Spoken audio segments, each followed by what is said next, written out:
5. Hello everybody. Today we're going to talk about aseptic technique.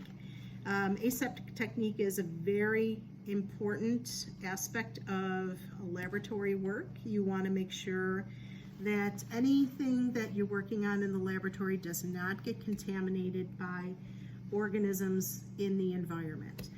One of the most important things you can do, not only before you begin your lab each day and certainly after, is to clean down your laboratory bench. And in the lab you'll find disinfectant spray that you can spray down the counter with, and using paper towels wipe down the area to make sure that you have removed any possible contaminants from your sampling area.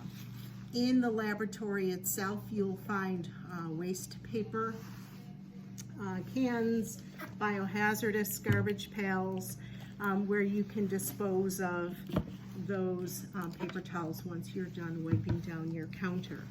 Now, to achieve good aseptic technique, one of the tools you will use in the laboratory is called a back Discinerator.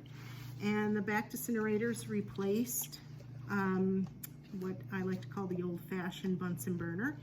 But certainly you might see Bunsen burners around. It's a much safer alternative to Bunsen burner because there is no open flame. But this does get very, very hot. As you can see on the inside of the barrel, there is an orange glow indicating that it is very hot on the inside.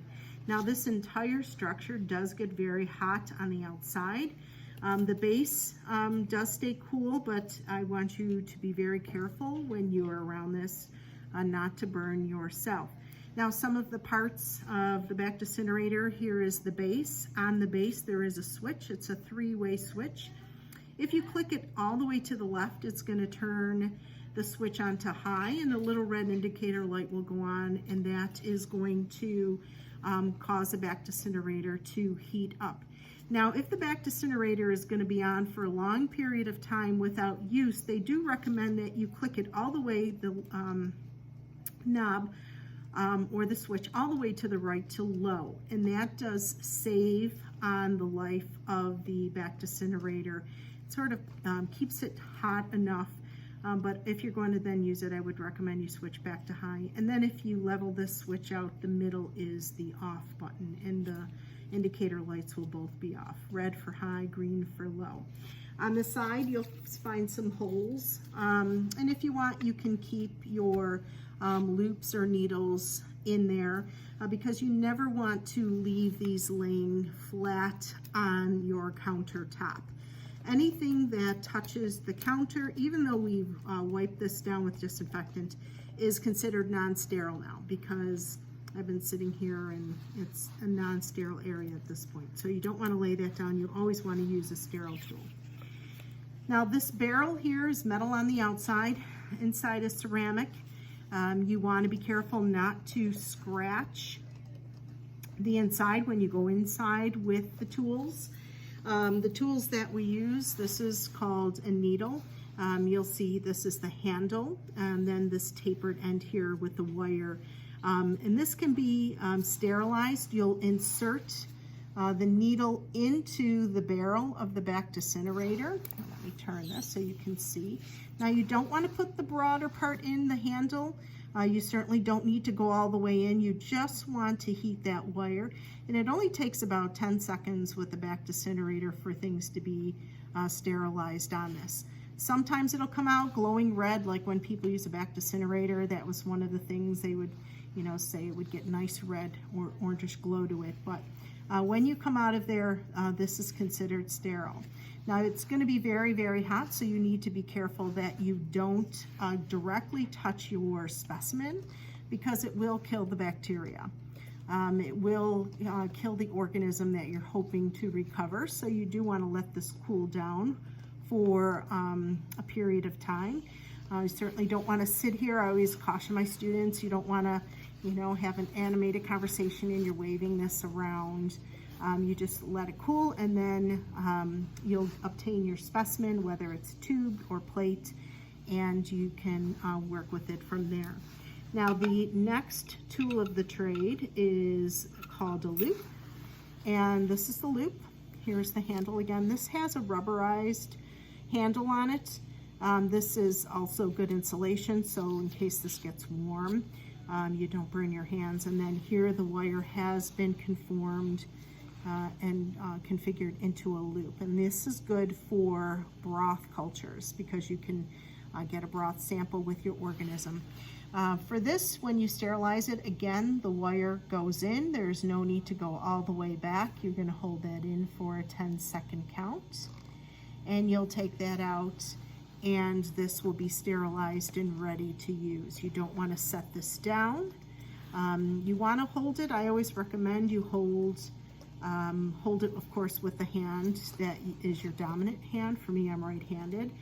You want to maybe hold it like you would hold a pen or a pencil to write. You want to get used to how that feels in your hand to pick your specimen up. Okay, so that's been heated and ready to use. As far as using these tools, when you, I have a hard time sticking that in there, are using different types of media. This is called a Petri dish, and there's agar in the bottom. The agar is at the bottom of the plate. We always keep our plates down, cap side down, with the media facing you. And when you are labeling these plates, you don't want to write on the entire surface of the plate because this is your viewing area. You want to keep your writing to a minimum, but you want to have essential data on there so that when you retrieve your specimen in your next lab, you can find your particular plate so that another student doesn't pick yours up by mistake. Now, I recommend that you write, of course, on the bottom, never on the lid, never on the side. You want to keep this closed. And you want to write your name as small as you can on the plate going around, if you can see that. Now, is it showing? Yep. And the date, today is 29th, I think. And your lab section. And then you want to identify your specimen. So we're going to be working with Staph epi, and I'm going to go ahead and abbreviate Staph epi here. So you've got your name, the date, your lab section, and then your specimen. Now this might be a number, it might be a patient identification number like a medical record number, it could be an unknown number, or your instructor may ask you to put your organism's name on there. And then you would label your plate that way. Now tubed media is a little bit different. This is a little more challenging to write on. You never ever write on the cap for these. And you certainly don't want to write down here where the broth is, and this is called trypticase soy broth. This is a great broth for inoculating your specimen. It allows for abundant growth of your specimen here. It's not real great when you want to view characteristics, which is another video we'll be talking about, but it is a good specimen to use and certainly practice aseptic technique with. Now with this, you want to write on the tube, and you can use a Sharpie, a permanent marker. You want to put your name, your lab section, the date, and then the type of bacteria or specimen that you're going to use. Sometimes I recommend to students that they use maybe a piece of lab tape, and then you put the piece of lab tape here. You can write it on, put the lab tape down on the counter, write your information, and then stick the tape on. But the important thing is you're writing on the tube, not on the cap itself. And then there's also something called a trypticase soy agar, and this is in a slant. Now these are both agar samples, which means they're solid, okay? Agar allows you to view your specimen better, more characteristics, and again, we'll talk about that in another video. But with the slant itself, This often comes prepared. We buy these and they have a label on them. So you can actually use this label. There is a white space here. You could fit your data, and whatever else you don't fit, you can write below. But again, try not to write where your viewing surface would be, which is here on this slant. So aseptic technique is all about preparing your samples in a way without outside contamination, and that is key with aseptic technique.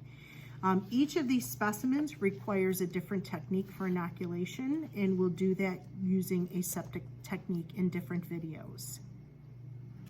I think that's it for the video, and we'll get into how to inoculate these in another video. Thanks, you guys.